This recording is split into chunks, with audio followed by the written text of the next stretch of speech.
చక్కని సీతకి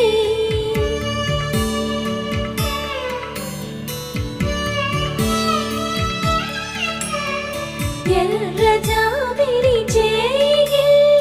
రాముడేడని అడుగుతుంటే